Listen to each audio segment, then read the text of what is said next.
नमस्कार दोस्तों, मैं Reena Yadav from century law firm आज आपके सामने अपनी लीगल अवेयरनेस की नई वीडियो लेकर आई। हमारी कॉमन लीगल वर्ड्स की वीडियो की सीरीज को आगे बढ़ाते हुए हम आज एक और वीडियो लाए हैं, जिसमें हमारी फर्म के एडवोकेट मिस्टर सुहेल शाह आपको बताएंगे कुछ कॉमन लीगल वर्ड्स के बारे में। स्वागत करते हैं हम सर का। Thank you. एडहोक। एडहॉक एक लैटिन वर्ड है। अगर एडहॉक के आप मीनिंग को लिटरली जानोगे तो फॉर दिस पर्पस, यानी कोई स्पेसिफिक पर्पस के लिए होने वाला कोई काम को हम एडहॉक बोल सकते हैं। जैसे अमूमन लीगल वर्ड में, लीगल टर्म्स में आपको वर्ड मिलेंगे एडहॉक आर्बिट्रेशन, यानी दिस आर्बिट्रेशन इस एडहॉक यानी इस स्पेसिफिक पर्पस के लिए की जा रही हो। एडहॉक कमिटीज होती हैं, जो एडहॉक कमिटीज होती हैं, एडहॉक कमीशंस होते हैं, यानी जो स्पेसिफिक पर्पस के लिए बनाए जाते हैं लीगल टर्म्स में, इसलिए हम एडहॉक नाम का वर्ड यूज करते हैं। PIL। PIL बहुत ही कॉमन वर्ड है, मीडिया के माध्यम से या अमूमन आम लोग जानते भी हैं। PIL वास्ट में क्या होती है, इसके लिए तो आपको मैं सेपरेट वीडियो देखनी होगी, लेकिन PIL का लिटरल मीनिंग है पब्लिक इंटरेस्ट लिटिगेशंस, यानी जहां पर जनहित को देखते हुए लार्जर इंटरेस्ट, यानी जहां ज्यादा पब्लिक का इंटरेस्ट किसी बात में हो, उस इंटरेस्ट में व्यक्तिगत हित ना हो, जनता का हित हो, ऐसी रिट को हम PIL की कैटेगरी में फाइल करते हैं, उसको हम PIL बोलते हैं। Pro bono. प्रो बोनो, जब हम केस के अंदर जाते हैं या कोर्ट के अंदर जाते हैं तो कोर्ट में हमें रिप्रेजेंट करने के लिए एक एडवोकेट की जरूरत होती है, और उस एडवोकेट को अपॉइंट करने के लिए हम अमूमन एक वकालतनामा साइन कराते हैं। वकालतनामा यानी एक तरह की अटॉर्नी होती है। बहुत सारे स्टेट में वकालतनामा को अटॉर्नी भी कहा जाता है, यानी क्लाइंट इस बात की अटॉर्नी एडवोकेट को देते हैं कि आप मेरे बिहाफ पर केस को रिप्रेजेंट करें, केस में मेरा पक्ष कोर्ट के सामने रखें। लेकिन वकालतनामा के अंदर बहुत सारी कंडीशंस होती हैं, जिसके अंदर एक कंडीशन फीस देने की भी होती है कि हाँ भाई इस अमाउंट के अगेंस्ट आप मुझे मेरी फीस पे करेंगे। एडवोकेट्स एक्ट के अंदर एक प्रोविजन है प्रो बोनो का, यानी जब एडवोकेट किसी क्लाइंट से फीस नहीं लेता और फ्री में न्याय हित में उसके केस को फ्री में लड़ता है, तो ऐसे केसेस को, ऐसे काउंसिल को प्रो बोनो काउंसिल बोलते हैं। यानी मैं इस क्लाइंट के लिए प्रो बोनो काउंसिल हूं, और उन दोनों के बीच में एक वकालतनामा साइन ना होकर प्रो बोनो रिटेनर एग्रीमेंट होता है, यानी इन दोनों के बीच में एक एग्रीमेंट हुआ कि आप मेरा इस केस को रिप्रेजेंट करोगे और मैं आपसे कोई फीस नहीं लूंगा। तो ऐसे केस में हम वकालतनामा फाइल ना कर pro bono retainer agreement file करते हैं। नकल सवाल। सवाल का लिटरल मीनिंग अगर आप देखोगे किसी मांग से है, किसी डिमांड से है सवाल करना, डिमांड करना किसी बात को, उसको हम सवाल बोलते हैं। अमूमन हमने ये सुना है सवाली तेरे दर पर सवाली आया है। तो अगर हम दिल्ली की बात करें या उन स्टेट्स की बात करें जहां पर लीगल प्रोसीडिंग्स इंग्लिश में होती है, तो वहां तो हम सर्टिफाइड कॉपीज अप्लाई करते हैं, आस्किंग फॉर सर्टिफाइड कॉपीज बोलते हैं। लेकिन वहां स्टेट्स, वो डिस्ट्रिक्ट्स, वो स्टेट जहां पर कोर्ट हिंदी में काम करती है, तो वहां पर सर्टिफाइड कॉपी मांगने के लिए, यानी नकल मांगने के लिए सवाल डाला जाता है, तो उसको आम भाषा में, ऑर्डिनरी भाषा में नकल सवाल कह दिया जाता है। प्रिलिमिनरी यानी ये केस को डिसाइड होने के लिए बहुत सारी स्टेजेस होती हैं, या बहुत सारे ऑब्जेक्शंस होते हैं, या बहुत सारी बातें हो सकती हैं। लेकिन अमूमन हम कहते हैं जी सबसे पहली बात तो यही, तो इसको हम अमूमन भाषा में कहते हैं प्रिलिमिनरी सबमिशंस हो सकती हैं, प्रिलिमिनरी इश्यूज हो सकते हैं, प्रिलिमिनरी ऑब्जेक्शंस होते हैं। वर्ड से मतलब चला जी, बाकी बात तो बाद में डिसाइड कर लेना, पहले ये वाली सुन लो जी, प्रिलिमिनरी ये बातें हैं। एलसी देखो, एलसी का बात करूं तो लोकल कमिश्नर, सिविल कोर्ट के अंदर कोर्ट को ये पावर है कि कोर्ट एक कमीशन अपॉइंट कर सकती है, यानी जो किसी पार्टी के पक्षधर ना हो, जिसका उस केस में कोई इंटरेस्ट ना हो, तो ऐसा देखते हुए कोर्ट किसी एडवोकेट को या किसी भी बंदे को अपनी पावर को एक्सरसाइज करते हुए उसको लोकल कमिश्नर अपॉइंट कर देती है। उसके लिए एक सर्टेन अमाउंट एडवोकेट को देने के लिए कहा जाता है। वो कोर्ट का डिस्क्रिप्शन है, वो किसी एक पार्टी को भी डायरेक्शन दे सकती है या दोनों पार्टी को बोल सकती है कि दोनों पार्टी मिलकर इन लोकल कमिश्नर की जो भी फीस है वो ये पे करें। अब लोकल कमिश्नर बहुत सारे काम कर सकता है, बहुत सारे केसेस में, बहुत सारे कोर्ट्स के अंदर कोर्ट एविडेंस रिकॉर्ड कराने के लिए भी एलसी को अपॉइंट कर देती है कि भाई चूंकि कोर्ट के पास एक लिमिटेड टाइम होता है, बहुत सारे केस लगे होते हैं, तो ऐसी स्थिति में इम्पार्शियल एक बंदा या एडवोकेट को लोकल कमिश्नर के नाम से अपॉइंट कर दिया जाता है ताकि उनके एविडेंस को रिकॉर्ड कर ले। या बहुत बार बहुत सारी इंडिपेंडेंट रिपोर्ट कोर्ट को सीक करनी होती है। बहुत सारी इंडिपेंडेंट रिपोर्ट कोर्ट मांग लेती है कि जाइए मौके पर जाकर अपनी रिपोर्ट दाखिल कीजिए, आपने क्या देखा। बिकॉज जज साहब कैन नॉट गो, जज साहब तो नहीं जा सकते because he is having so many responsibilities, उनकी बहुत सारी जिम्मेदारियां होती हैं, बहुत सारे काम होते हैं। तो ऐसी स्थिति में वो लोकल कमिश्नर को अपॉइंट कर वो जिम्मेदारी को पूरा करा लेते हैं। लोकल कमिश्नर उसको बोलते हैं एलसी। रिसीवर, रिसीवर से नाम से मालूम चला रिसीव करना, यानी एक ऐसा बंदा जिसकी जिम्मेदारी हो कि कोई अमाउंट रिसीव करना या रिसीव करके किसी को देना। ऐसी स्थिति बहुत बार मॉर्गेज प्रॉपर्टी को बैंक को रिसीव कराने के लिए कोर्ट रिसीवर अपॉइंट कर देती है।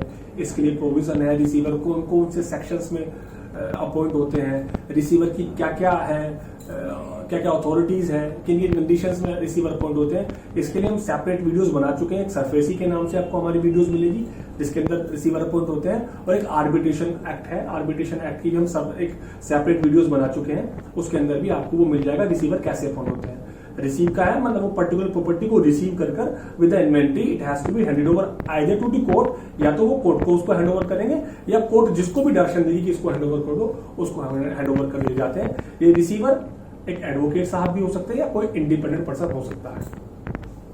दाखिल खारिज, दाखिल खारिज अमूमन जो हिंदी भाषा स्टेट है या हिंदी भाषा स्टेट होने के बावजूद भी उनकी लिटिगेशन की लैंग्वेज हिंदी होती है, तो ऐसी स्थिति के अंदर जब कोई प्रॉपर्टी आप किसी के नाम दाखिल करा लेते हो या नाम ट्रांसफर करा लेते हो, जब किसी के नाम को कोई प्रॉपर्टी ट्रांसफर हो जाती है, तो ऐसी स्थिति के बाद कि ताकि बाकी जितने भी रिकॉर्ड्स हैं उस रिकॉर्ड्स के अंदर भी नाम चेंज हो जाए। तो दिल्ली की बात करूं तो उसको म्यूटेशन कहते हैं, और बाकी स्टेट की बात करूं तो दाखिल खारिज कहते हैं। दाखिल खारिज करने के बाद बाकी जितने भी जो कागज होते हैं उनके अंदर उनका नाम आ जाता है।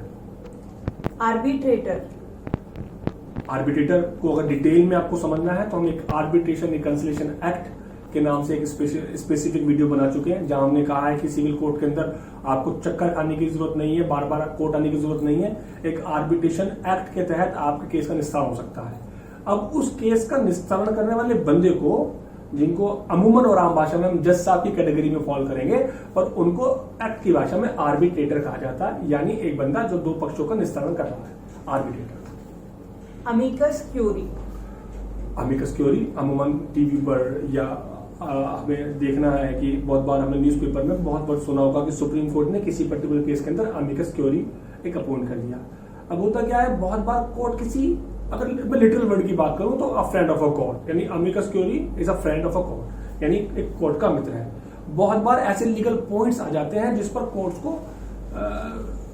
काम करने की जरूरत होती है, तो कोर्ट ऐसी स्थिति में किसी सीनियर एडवोकेट को या किसी एक्सपर्ट को एमिकस क्यूरी अपॉइंट कर देती है कि आप कोर्ट को इस पॉइंट पर असिस्ट कर दीजिए। तो इस पर्टिकुलर पॉइंट पर असिस्ट करने के बाद वो अपनी स्टडी करने के बाद उस पर्टिकुलर पॉइंट पर वो एमिकस क्यूरी किसी बंदे को अपॉइंट कर देते हैं, उसको हम एमिकस क्यूरी बोलते हैं। सप्लीमेंट्री, सप्लीमेंट्री यानी कोई चीज मेन आ गई, उसके बाद जो आगे चीजें बढ़ रही है उसको हम सप्लीमेंट्री बोलते हैं। जैसे बहुत बार चार्जशीट आ जाती है लेकिन बाकी कोई अभी as per the provision of CrPC एक चार्जशीट दाखिल करने का एक पर्टिकुलर लिमिटेशन है, 60 डेज भी है, 90 डेज भी है। कुछ एक्ट की बात करूं तो 180 डेज के अंदर भी वो सब चार्जशीट दाखिल होती है। लेकिन बहुत सारे फैक्ट तभी भी ऐसे रह जाते हैं जो डिसाइड नहीं हो पाते। मान लो कोई एफएसएल की ऐसी रिपोर्ट गई हुई है, कोई मेडिकल की ऐसी रिपोर्ट गई है कि जिसकी रिपोर्ट आने में ज्यादा वक्त लग गया है, तो ऐसी स्थिति में क्या चार्जशीट दाखिल नहीं करेंगे? नहीं, लॉ ने एक लिमिटेशन दी है, क्योंकि विद इन लिमिटेशन वो चार्जशीट दाखिल करनी होगी, और चार्जशीट दाखिल करने के बाद फिर जो रिपोर्ट बाद में आती है उसको सप्लीमेंट्री के नाम पर बाद में और दाखिल कर देते हैं कि ये एडिशनल है, सप्लीमेंट्री है। ऐसे सप्लीमेंट्री स्टेटमेंट भी होते हैं, यानी जो स्टेटमेंट आ गया उससे आगे बढ़ाते हुए सप्लीमेंट्री स्टेटमेंट हमने कहा। परवाना गाने की बात नहीं करेंगे। परवाना अमूमन ये जो हिंदी में काम होता है वहां बोलते हैं, अमूमन आम भाषा में जो लोग ये वीडियो देख रहे हैं आप समझ लीजिए, कोर्ट ने किसी बेल को एक्सेप्ट किया, बेल बॉन्ड भी फर्निश हो गए और अपनी जमानत भी स्वीकार कर ली गई, तो कोर्ट ने ऑर्डर जेल अथॉरिटी को भेजा कि इस पर्टिकुलर बंदे को इस पर्टिकुलर केस के अंदर छोड़ दिया जाए। तो इस ऑर्डर को दिल्ली की अगर बात करूं तो रिलीज ऑर्डर कहते हैं, और दिल्ली से अगर बाहर की बात करूं तो परवाना बोलते हैं। अमूमन ये आरोपी में आपको सुनने को मिल जाएगा कि परवाना आ गया, उसका परवाना चला गया, उसका परवाना नहीं पहुंच पाया, तो उसको हम परवाना बोलते हैं। इन्वेस्टिगेशन, बड़ा कॉमन सा वर्ड है इन्वेस्टिगेशन। किसी क्राइम हुआ, क्राइम में इसने ये बात कही, उसने ये बात कही, लेकिन एक आईओ यानी जो इन्वेस्टिगेटिंग अथॉरिटीज होती है, जो इन्वेस्टिगेटिंग ऑफिसर होता है, उसकी जिम्मेदारी है कि वो सच निकाले, वो इन्वेस्टिगेट करे, उसको जांच करने को बोलते हैं। दो तरह के होते हैं, इन्वेस्टिगेशन होती है, इंक्वायरी होती है। इंक्वायरी के सिंपल क्वेश्चन आंसर होते हैं, किसी ने कोई बात कही वो इंक्वायरी हो गई, लेकिन उसको इन्वेस्टिगेट करना, जांच करना कि क्या इसकी कई बातें सच हैं, क्या ये इसके जो बातें कह रहा है उसके लिए वो कॉरोबरेटिंग एविडेंसेस उसके पास है, क्या सर्कमस्टेंसेस एविडेंसेस उसके पास है। इसके लिए एक पर्टिकुलर टाइम भी दिया गया, अभी मैंने बताया अभी तक कि इन्वेस्टिगेशन पूरा करने के लिए सीआरपीसी में एक लिमिटेशन भी दी गई है, एक टाइम दिया गया है कि इस पर्टिकुलर पीरियड में आपको इन्वेस्टिगेशन पूरी करनी होगी। इंक्वायरी सिंपल है, क्वेश्चन आंसर की फॉर्म है, इंक्वायरी की क्वेश्चन आंसर की है, तो वो सही है गलत है वो बात का इशू। ऑर्डर किसी भी एप्लीकेशन पर जो आदेश होते हैं, जो कुछ काम करने के लिए कहा जाता है, कोर्ट से कही कोई बात फॉर्मल वे में, उसको ऑर्डर या आदेश कहा जाता है। वॉइड मींस शून्य। अब ये मैथ वाला शून्य नहीं है, किसी की लीगल वैल्यू या उसकी लीगल एंटिटी शून्य कर देना।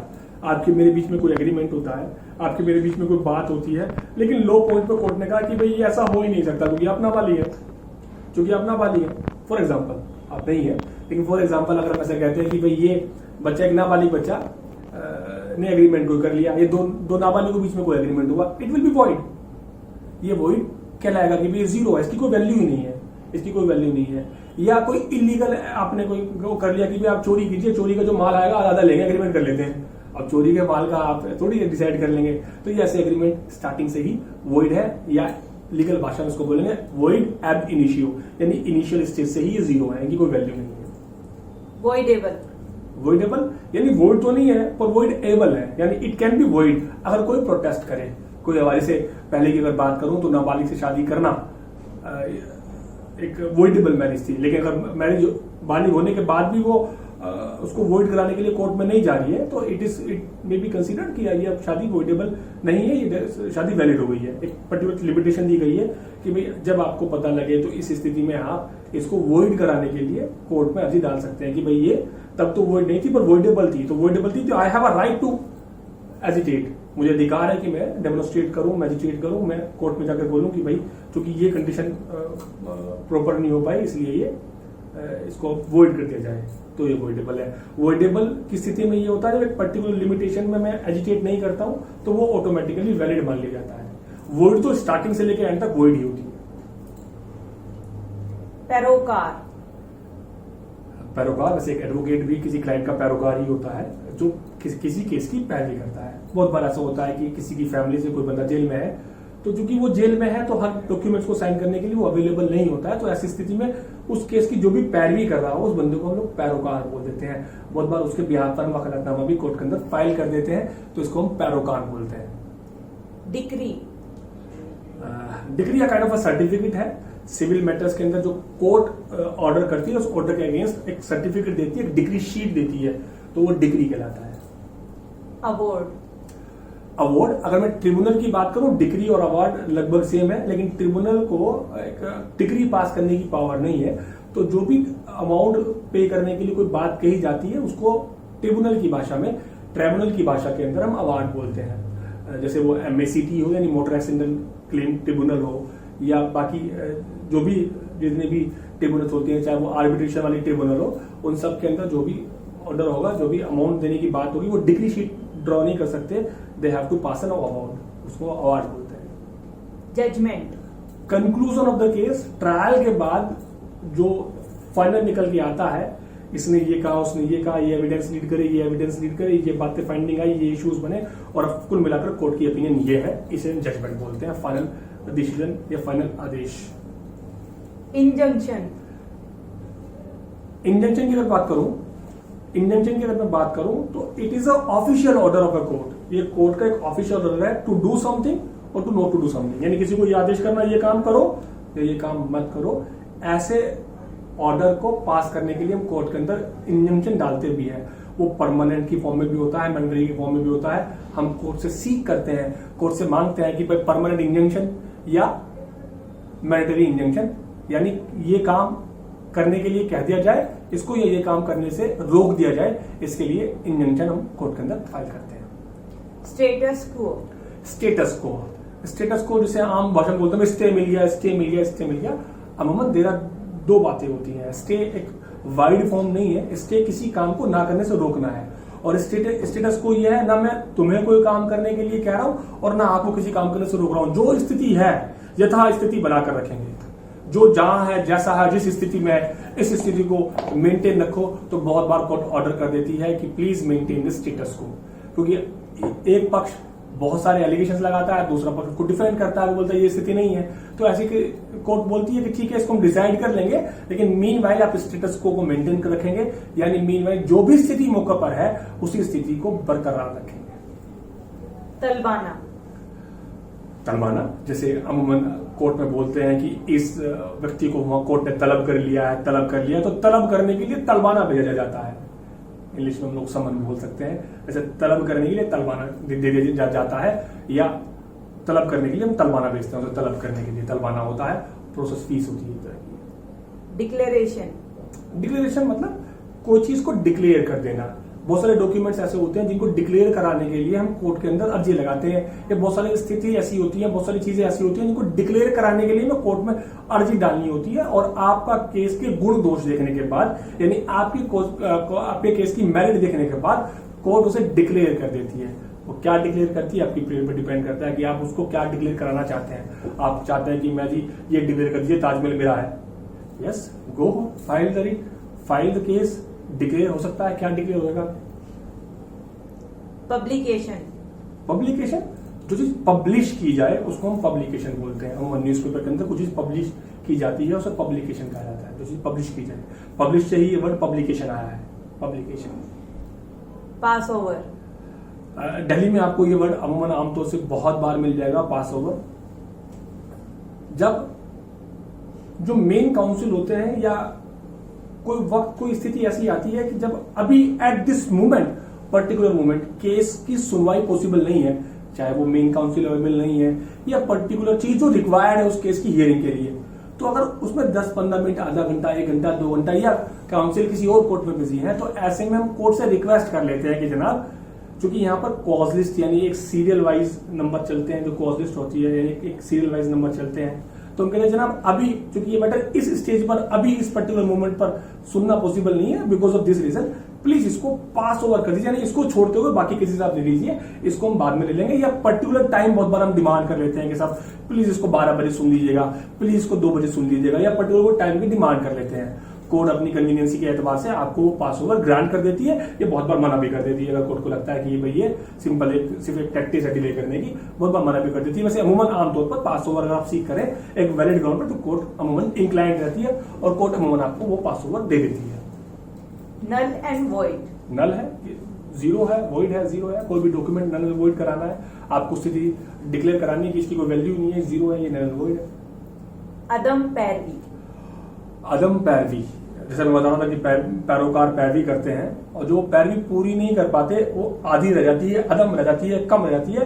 तो ऐसी स्थिति में अगर दिल्ली की बात करूं या जहां इंग्लिश में वहां चलती है तो बोलते हैं डिसमिस इन डिफॉल्ट, या अदम पैरवी में कुछ चीज खारिज हो जाना कि आपने पूरी पैरवी ही नहीं कर पाए, तो ऐसी स्थिति में वो चीज अदम पैरवी में खारिज हो गई। क्रिमिनल केस के अलावा बाकी केसेस में ये लागू होता है अदम पैरवी में खारिज होना, क्योंकि क्रिमिनल केस में तो प्रोसिक्यूशन की जिम्मेदारी होती है कि वो कोई केस को आगे फर्दर लेके चले।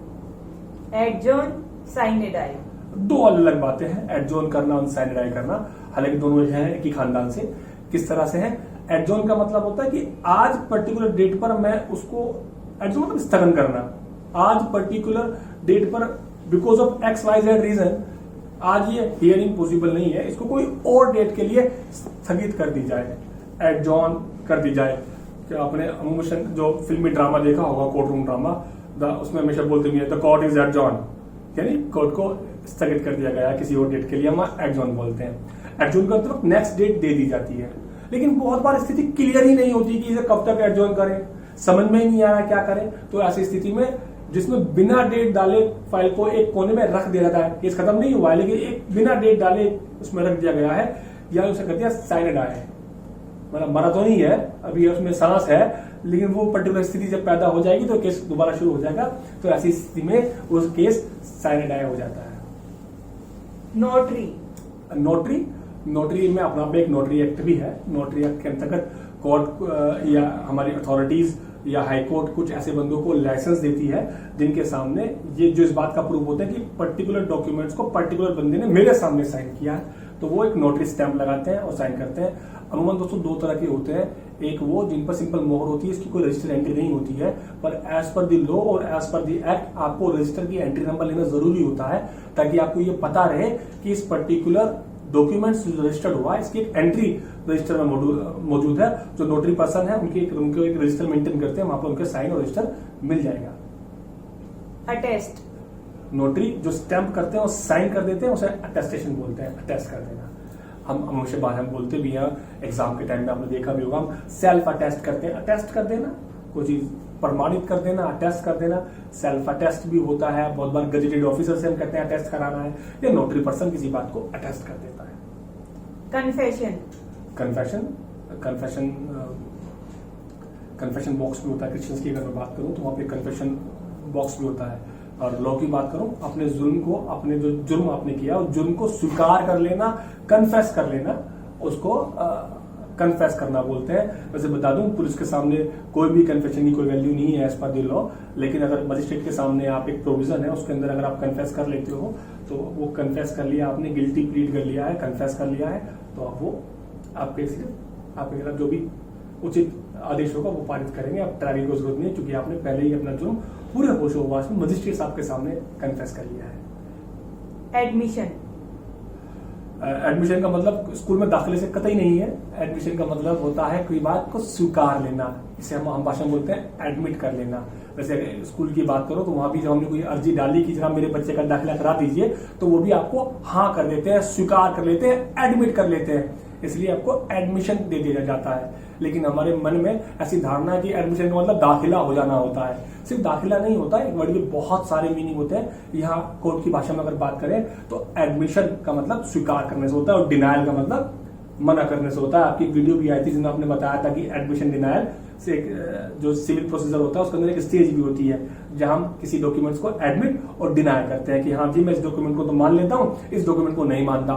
तो सीपीसी में जब हम एक केस लड़ते हैं सिविल केस, तो उसके अंदर एक स्टेज भी आती है एडमिशन डिनायल की, जिसका मैं एफिडेविट देना होता है या मैं डॉक्यूमेंट्स को एडमिट और डिनाई करना पड़ता है। तो लॉ में एडमिशन का अर्थ किसी बात को मान लेने से होता है, बहुत सारी बातें एडमिट करने से होती है। यानी सीपीसी का यहाँ तक प्रोविजन है दोस्तों कि अगर आपने कोई डब्ल्यूएस दाखिल किया और उसके अंदर आपने कोई बात स्वीकार कर ली तो अब केस ट्रायल पे नहीं जाएगा। मैंने कहा मेरे 10 रुपए चाहिए यहाँ पर, आपने कहा 10 रुपए चाहिए पर ये है वो है XYZ, तो कोर्ट कहती चूंकि आपने मान लिया 10 रुपए चाहिए तो इसलिए ऑर्डर 12 रूल 6 में आपने इसको डिग्री कर देते हैं इसको, चूंकि आपने बात कोई एडमिट कर ली है। नायब कोर्ट, नायब मतलब कोर्ट का नायब है, कोर्ट को असिस्ट करने वाला एक बंदा है। पर्टिकुलर थाने से कोई बात पहुंचाने वाला पर्टिकुलर थाने को नायब कोर्ट होता है। ये पुलिस ऑफिसर ही होता है, एक तरह का पुलिस अधिकारी है।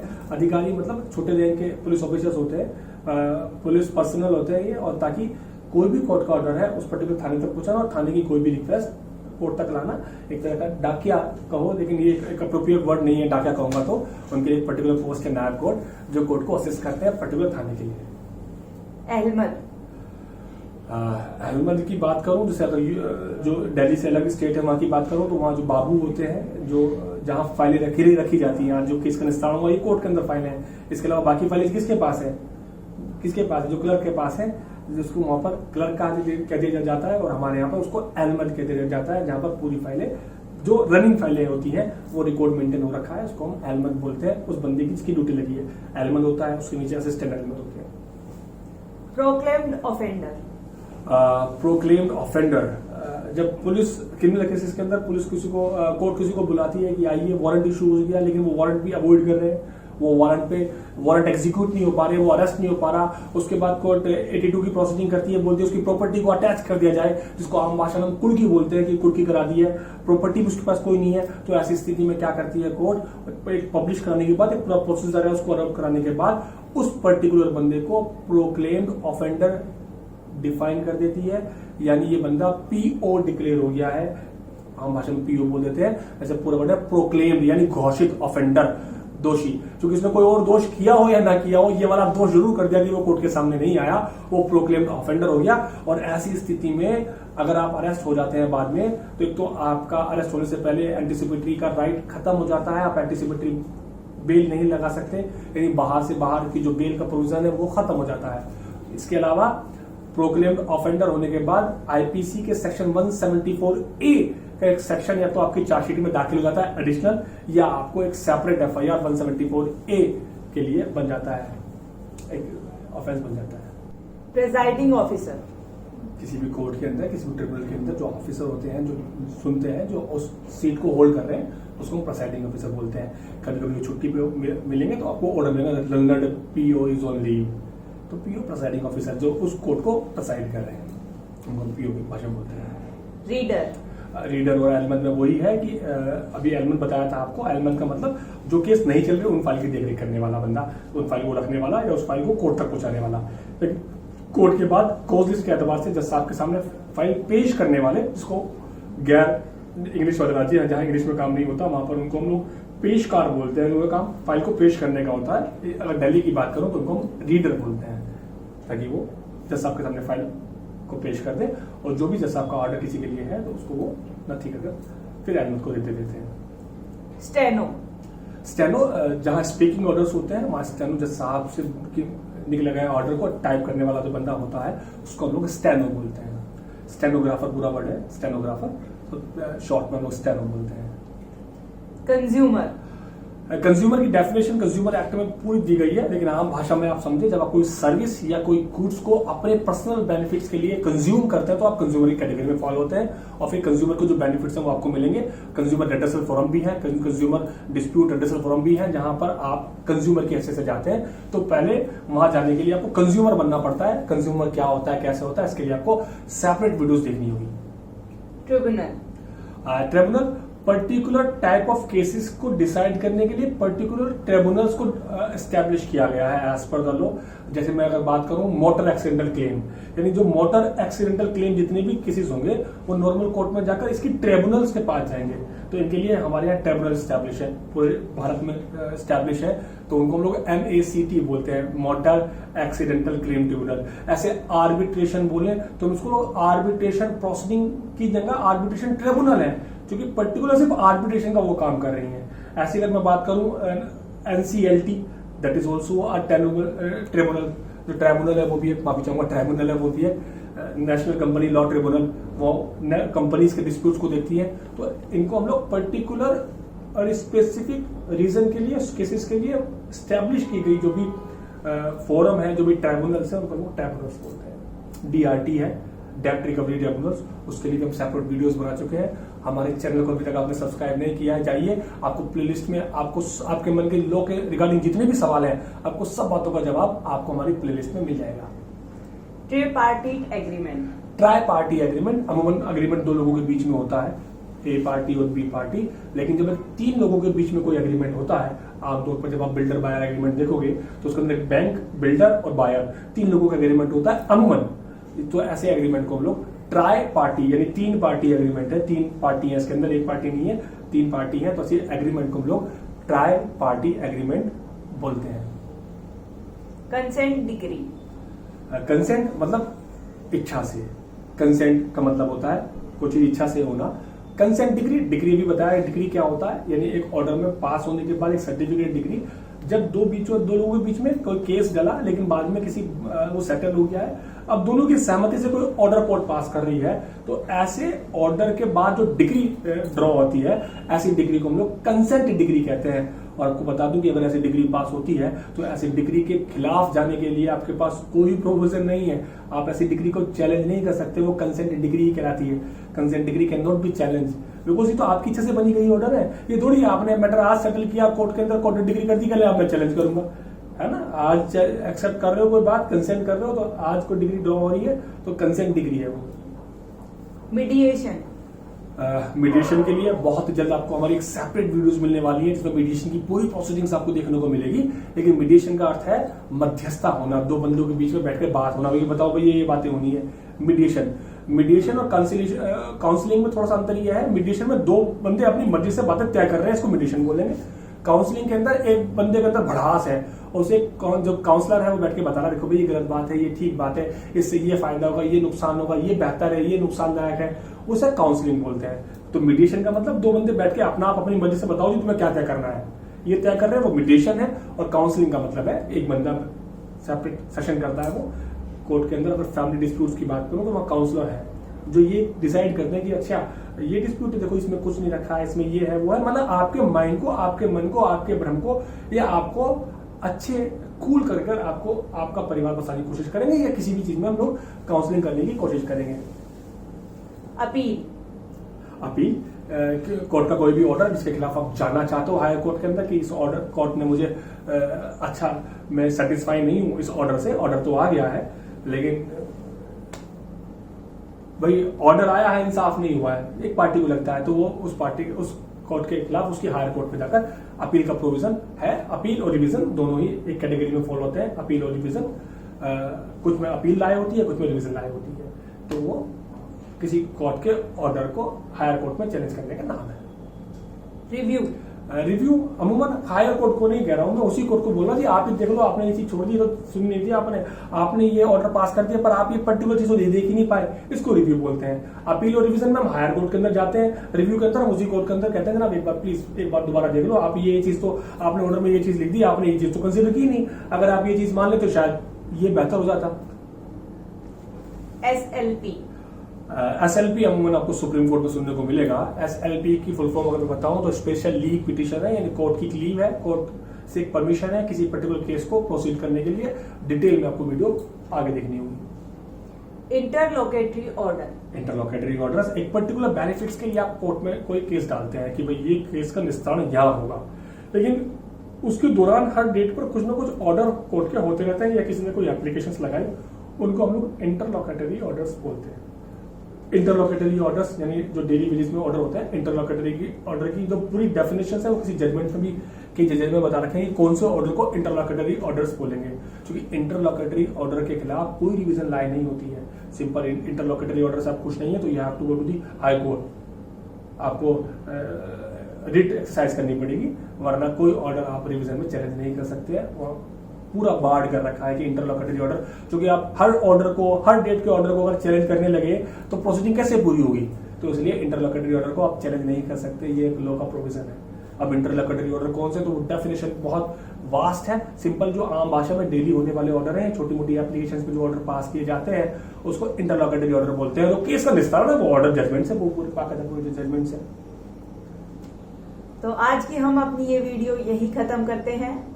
हमारे इस चैनल के साथ जुड़े रहें, हमारी वीडियो को शेयर करना ना भूलें, लाइक करें, शेयर करें और हमारे बाकी के प्लेटफॉर्म्स को भी लाइक और शेयर करना ना भूलें। Thank you.